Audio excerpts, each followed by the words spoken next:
de ce que le Seigneur a à nous dire et nous allons faire une lecture dans la deuxième épître aux Thessaloniciens, chapitre 1er et au verset 3.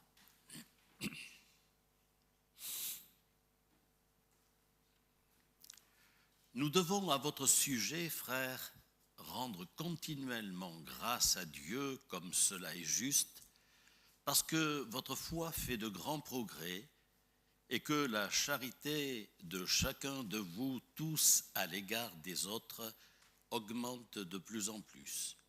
Aussi, nous glorifions-nous de vous dans les églises de Dieu à cause de votre persévérance et de votre foi au milieu de toutes vos persécutions et des tribulations que vous avez à supporter.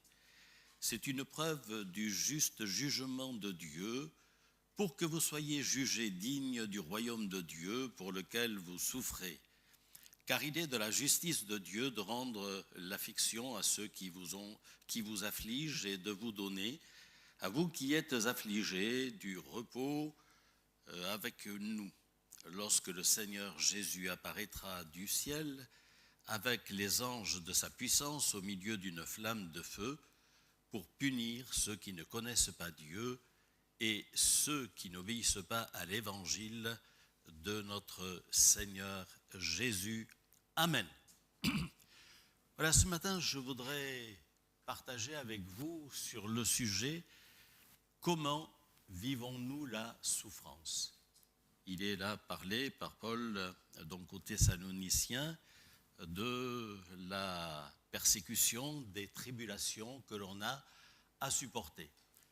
Et nous allons essayer avec la parole de Dieu bien de voir un petit peu comment nous devons vivre la souffrance. Persécution, tribulation, épreuve, souffrance, voilà des mots qu'on ne voudrait pas prononcer dans notre vie chrétienne et pourtant qui font partie de cette vie chrétienne. Qui de nous n'a pas chanté un jour « Oui, prends tout Seigneur » ou n'a pas dit « Brise-moi, je te donne ma vie, que ta volonté soit faite ». Et lorsque j'ai réalisé les paroles et ce que je disais, je dis « Oulala, hein, quand on dit « Oui, prends tout Seigneur », c'est pas simplement que des mots, mais il faut que ça soit suivi des faits. Ou brise-moi, Seigneur, on a dit des fois, Seigneur, brise-moi, viens faire quelque chose, viens faire ton œuvre. Ouais, et après, quand il le fait, on dit, oui, aïe, aïe, comment ça se fait? Et parfois, n'a-t-on pas entendu non plus, il a dû faire quelque chose de mal pour qu'il passe par ce chemin d'épreuve, de souffrance. Et on dit, oui, mais c'est le diable qui m'attaque. Et on le voit partout. N'a-t-il pas des moments d'incompréhension dans notre vie? Seigneur, je lis ma Bible, je prie, je vais aux réunions, je donne mon offrande, et il m'arrive tout cela, je ne comprends pas. Alors posons-nous la question, est-ce anormal de souffrir, de ne plus savoir où on en est, de passer par un trou noir, de connaître parfois de la déprime. Peut-être ce matin tu es là et tu en veux à Dieu et tu dis mais à quoi sert tout cela? Je crois que nous devons savoir parler tout haut et ne pas laisser à l'adversaire l'avantage de nous accuser.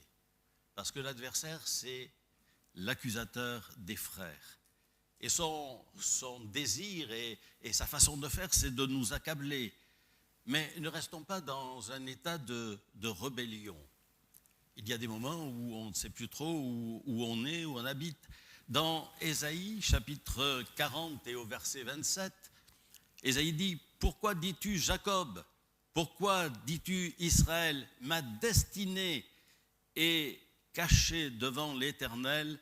Mon droit passe inaperçu devant mon Dieu. » Pourquoi dis-tu cela? Et c'est vrai que nous posons parfois bien des questions, comme je viens de le dire. Est-ce que notre vie est cachée? Est-ce que nos destinées ne sont pas vus par l'Éternel. Au chapitre 49 et au verset 14, chapitre 49 et au verset 14, on voit aussi que Sion disait « L'Éternel m'abandonne, le Seigneur m'oublie ».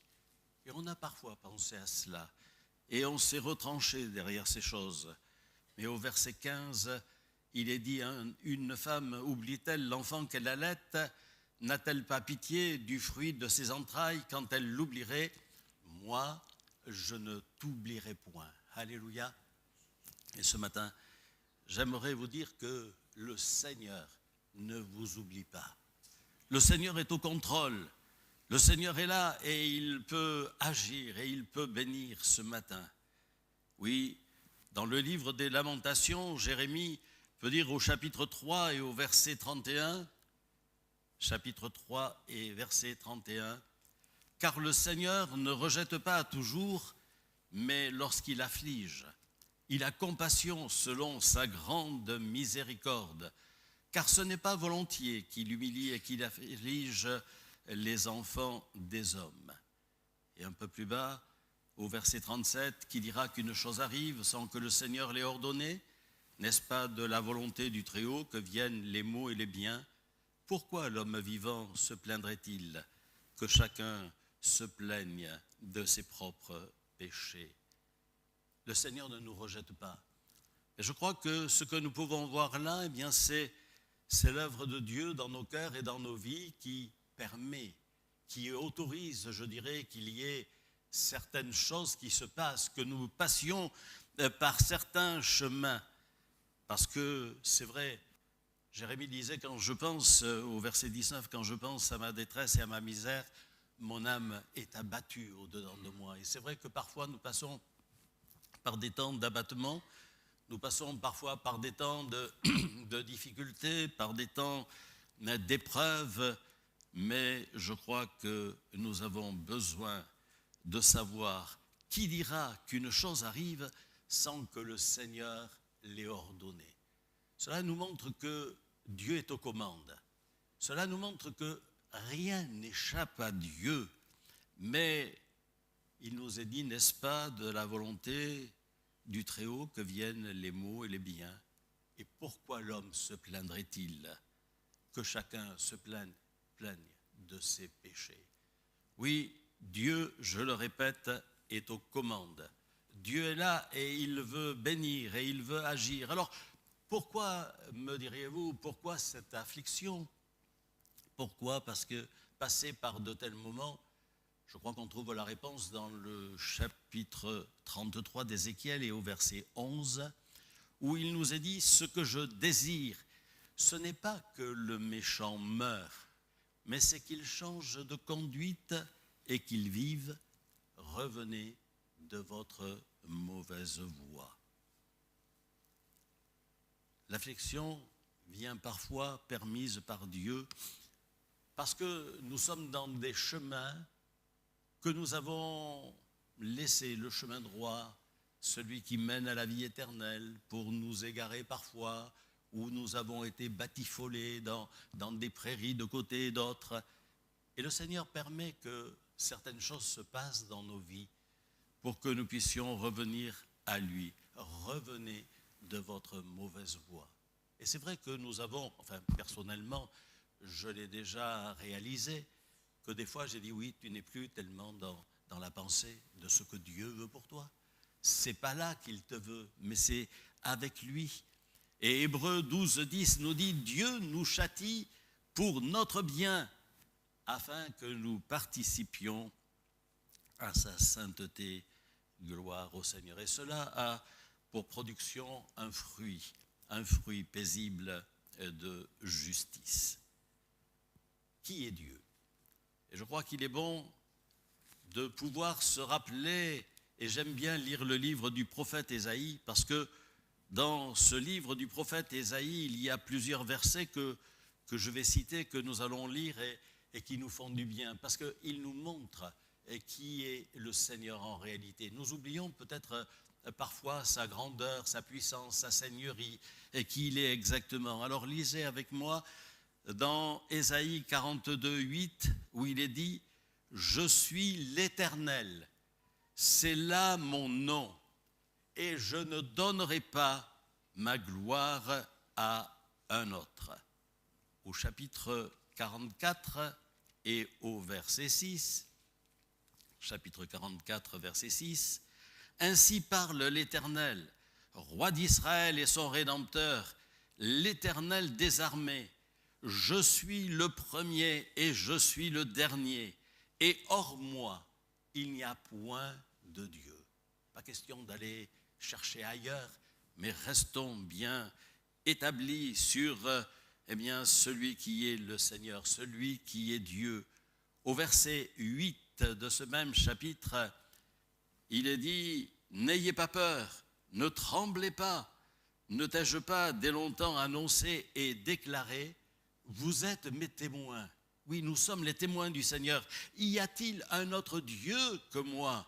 Il n'y a pas d'autre rocher, je n'en connais point. Alléluia, il y a un Dieu, un seul Dieu. C'est vers lui que nous voulons encore tourner nos regards ce matin.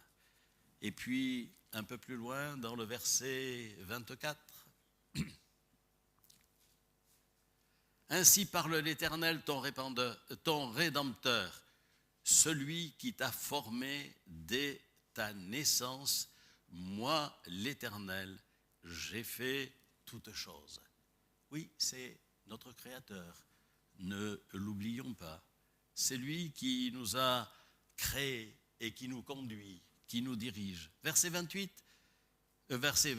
pardon. « Je confirme la parole de mon serviteur et j'accomplis ce que disent mes envoyés. » Le chapitre 45 maintenant, et au verset 5, il y a encore ceci, « Je suis l'Éternel », il le répète, « et il n'y en a point d'autre, hors moi, il n'y a point de Dieu. » Un peu plus bas aussi, dans ce chapitre 45, au verset 7, il est dit « Je forme la lumière et je crée les ténèbres, je donne la postérité et je crée l'adversité. Moi, l'Éternel, je fais toutes ces choses. » Voyons dans tous ces versets que Dieu reste au contrôle. On va encore un petit peu plus loin, au verset 14. Et là, il est dit « Ainsi parle l'Éternel, les gains de l'Égypte et les profits de l'Éthiopie, et ceux des Sabéens à la taille élevée passeront chez toi et seront à toi.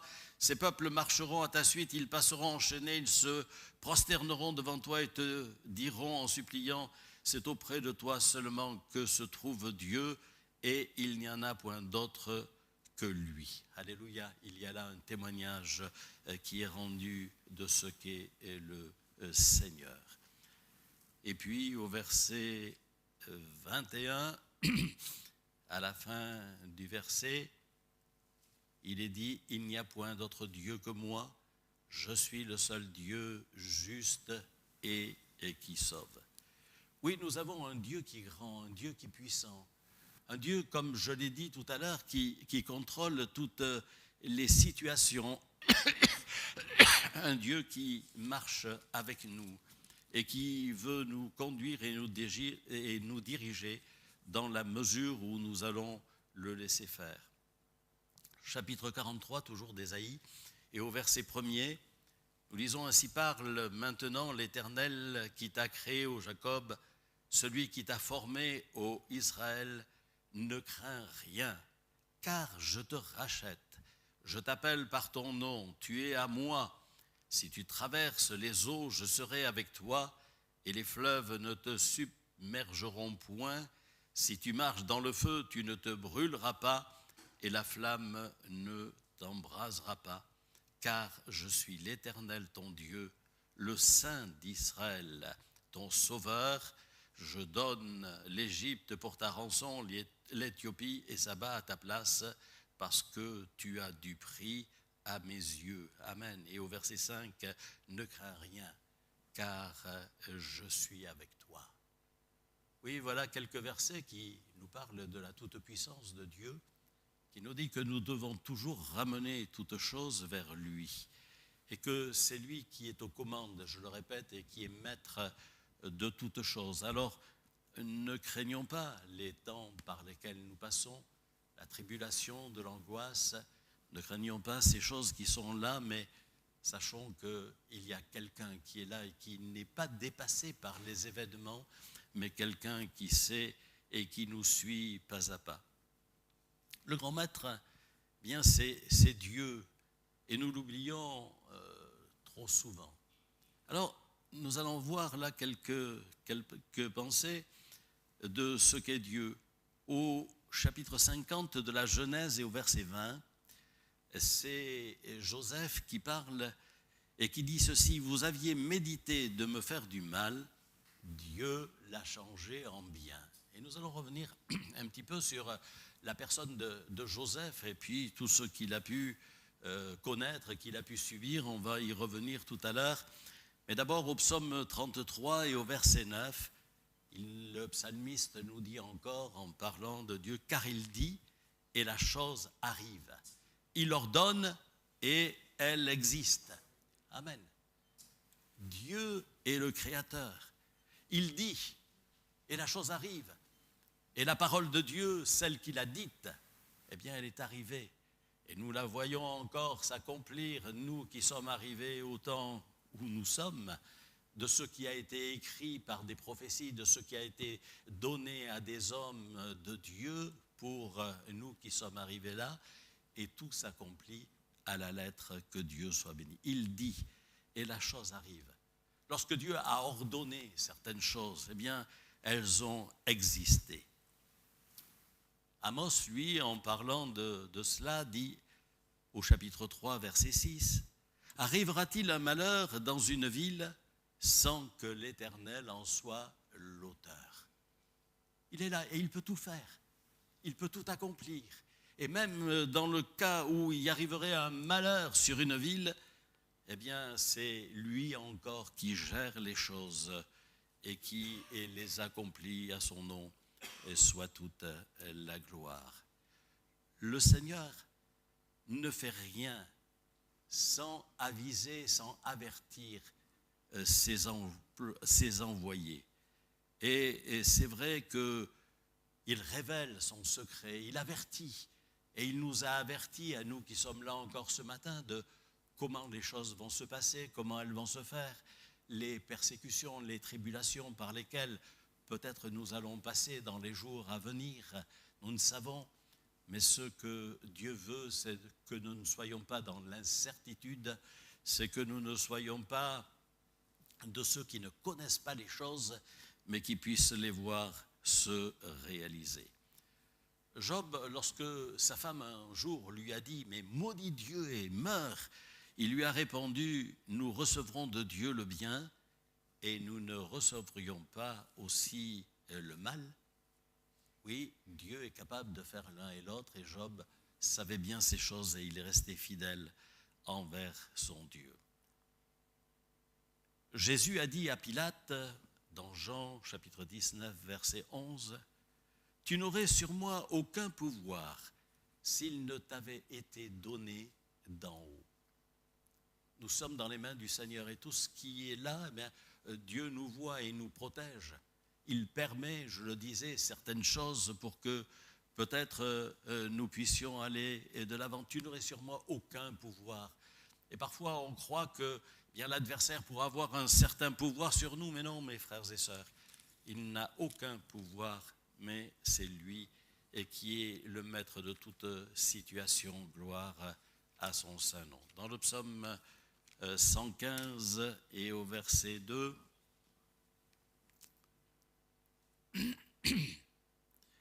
il est dit « Pourquoi les nations diraient-elles, où donc est leur Dieu ?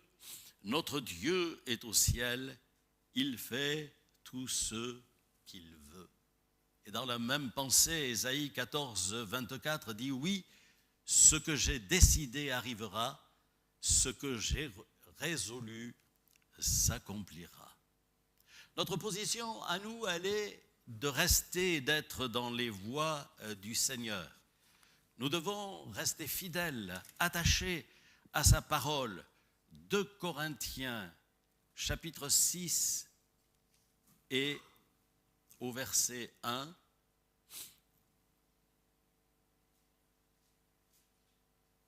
Puisque nous travaillons avec Dieu, nous vous exhortons à ne pas recevoir la grâce de Dieu en vain, car il est dit, au temps favorable, je t'ai exaucé, au jour du salut, je t'ai secouru. Et au verset 4, mais nous nous rendons à tous égards recommandables comme serviteurs de Dieu par beaucoup de patience dans les tribulations, dans les calamités, dans les épreuves, sous les coups, dans les prisons, dans les séditions, dans les travaux, dans les veilles, dans les jeûnes, par la pureté, par la connaissance, par sa longanimité, par la bonté, par un esprit saint, par une charité sincère, par une parole de vérité, par la puissance de Dieu, par les armes offensives et défensives de la justice. Oui, ce résultat est là, c'est que nous restons dans les mains de Dieu, étant recommandables comme étant des serviteurs de Dieu. Alors, cherchons encore la face du Seigneur et que nous puissions dans notre vie de chaque jour et dans nos épreuves de chaque jour, être de ceux qui lui font confiance, être de ceux qui sont à l'image de Jésus. Parce que quand on regarde même Jésus, et dans Jean 15, 20, vous pourrez trouver ce qu'il est dit, que lui, il a été persécuté. Et comme lui a été persécuté, eh bien nous aussi, nous passerons par de mêmes moments. Parce que le disciple accompli n'est pas plus que le maître, mais tout disciple accompli sera comme son maître. Jacques pouvait dire au chapitre 5 et au verset 11 de son livre, « Nous disons bienheureux ceux qui ont souffert patiemment. » Alors je ne sais pas quand on souffre si on est patient ou impatient. Je pense qu'on est impatient de pouvoir s'en sortir, impatient de voir que ça va s'arrêter.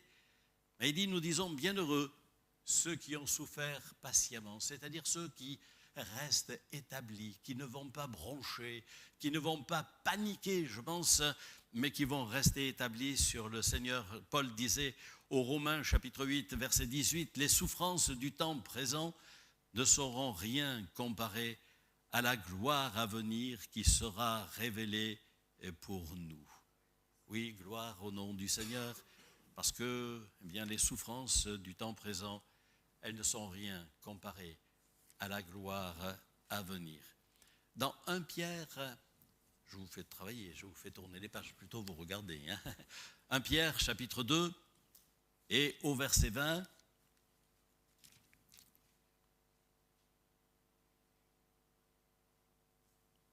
En effet, quelle gloire y a-t-il à supporter de mauvais traitements pour avoir commis des fautes ? Mais si vous supportez la souffrance lorsque vous faites ce qui est bien, c'est une grâce de Dieu. » Amen, c'est une grâce devant Dieu. Si vous supportez la souffrance. Alors c'est vrai, nous avons à supporter la souffrance, à rester établis. Et combien c'est formidable de voir au travers des épreuves parfois par lesquelles passent les frères et sœurs ou par lesquelles nous passons, de voir eh bien, que nous sommes là restés établis, bien fermes, et que cela soit à la gloire du Seigneur. Dans Jacques, au chapitre 1er,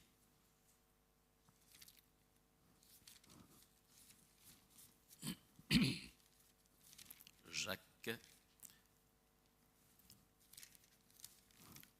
chapitre 1er, verset 2.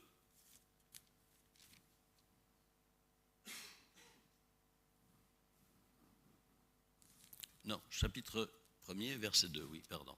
« Mes frères, regardez comme un sujet de joie complète les diverses épreuves auxquelles vous pouvez être exposés, sachant que l'épreuve de votre foi produit la patience. » Amen. Alors, lorsque nous passons par de tels moments, il y a des fruits qui vont jaillir, qui vont sortir de cela. Et là, Jacques nous le dit en disant eh bien, que la patience va être le résultat de ce que nous tenons ferme dans l'épreuve sans rien craindre.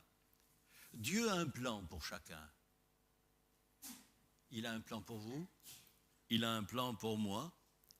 Et lorsque, dans le livre des Actes des Apôtres, il nous est parlé de Joseph, Actes 7, 9, il est dit « Mais Dieu fut avec lui et le délivra de toutes ses tribulations. » Alors, on va revenir un petit peu sur la personne de Joseph, qui est une personne intéressante, qui a quand même connu quand même pas mal de problèmes et de difficultés. Joseph était âgé de 17 ans quand les choses ont commencé à faire que Dieu s'est intéressé et l'a utilisé. Genèse 37, 2, vous verrez qu'on a ces choses. Et puis, cela nous amène à tout ce qui nous est dit, ce qui a été écrit à son sujet, dans le chapitre 50 du livre de la Genèse et au verset 26, on ne va pas tout lire, tous ces versets et tous ces chapitres ce matin, où il nous est dit que Joseph mourut à l'âge de 110 ans. Une belle vie, hein? Voilà, il a fait un beau centenaire.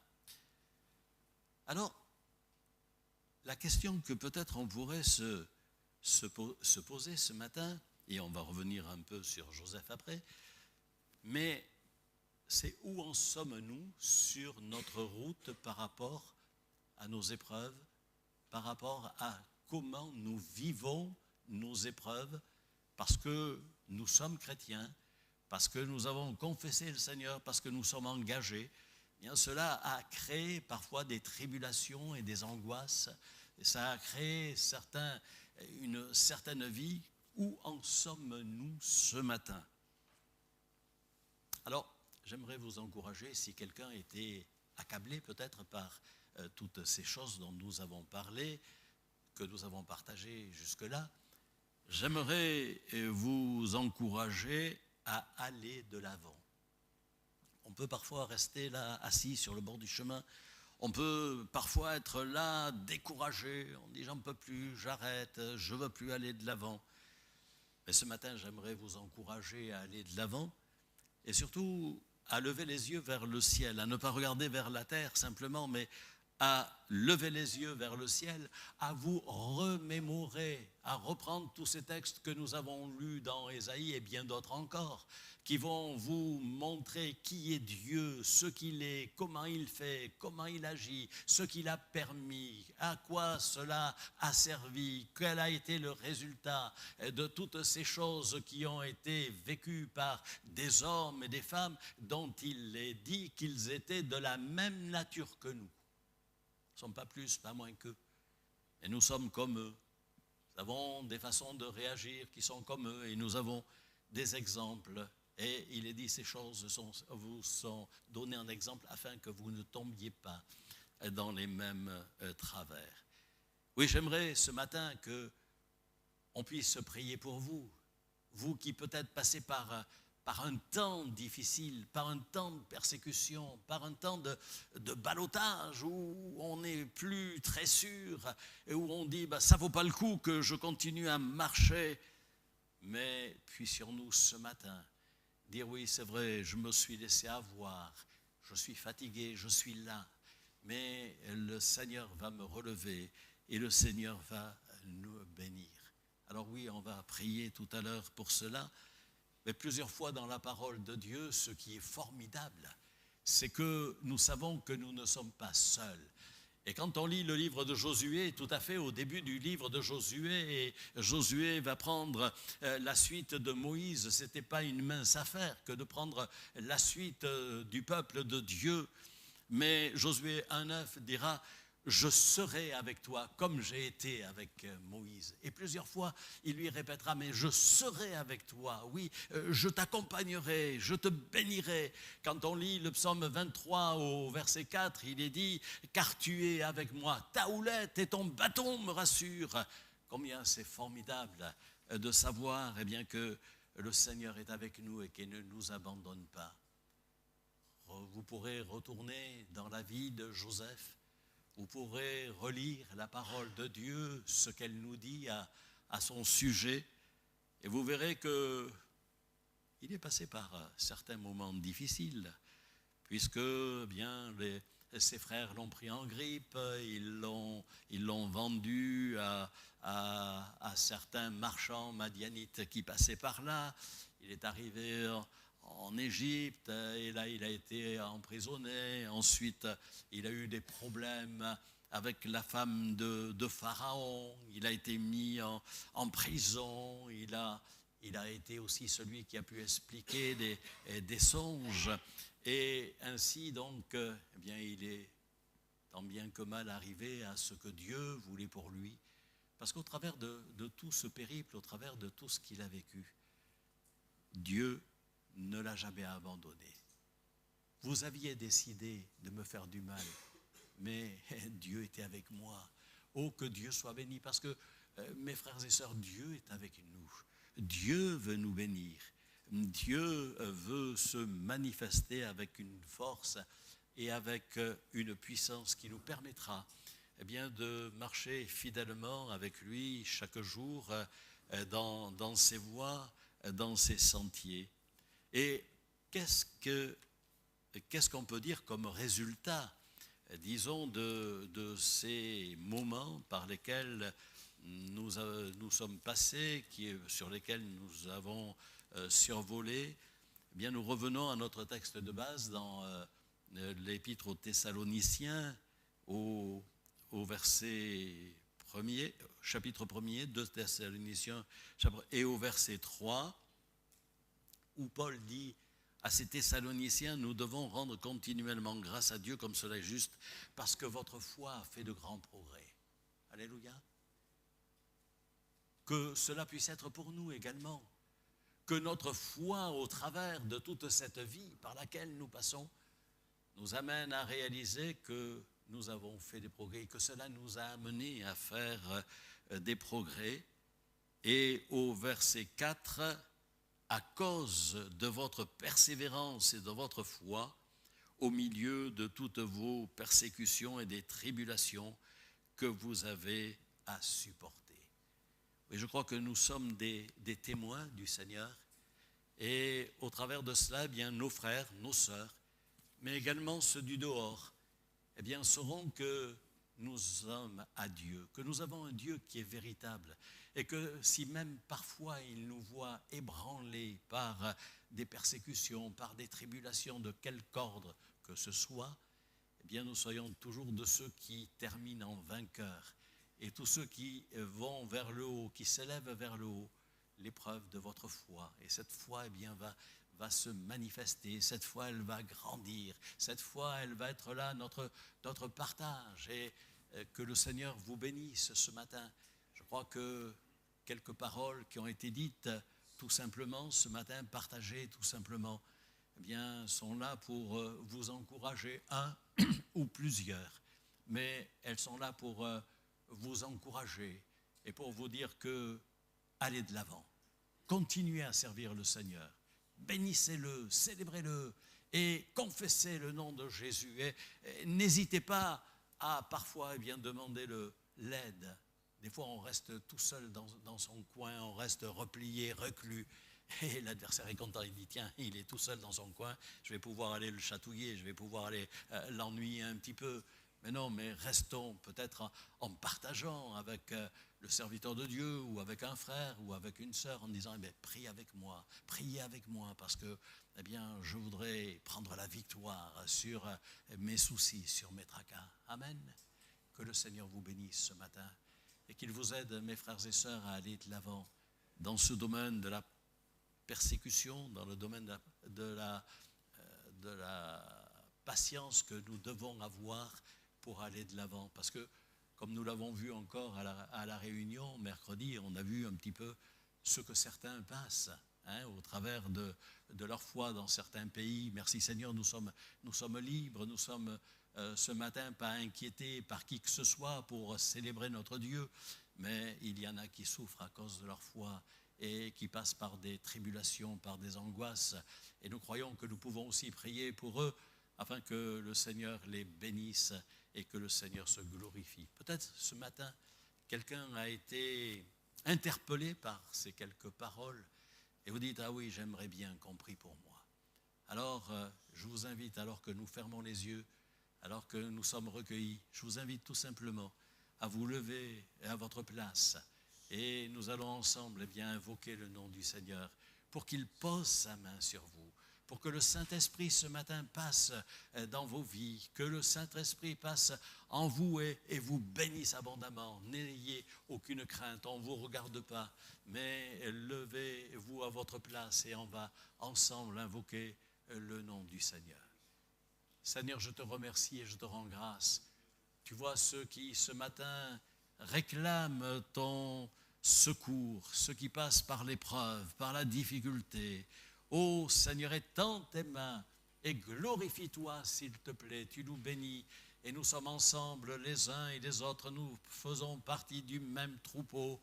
Tu es notre divin berger et nous te remercions et nous te rendons grâce, Seigneur, de ce que tu fais et de ce que tu vas faire encore pour tous ces bien-aimés qui sont là devant toi. Tu entends la prière qui jaillit de leur cœur. Et mon Dieu, je te prie pour que chacun d'entre nous, nous soyons au bénéfice de ta grâce, que nous recevions avec abondance encore ce que tu as en réserve pour nous. Qu'à toi soit toute la gloire dans le nom de Jésus. Amen.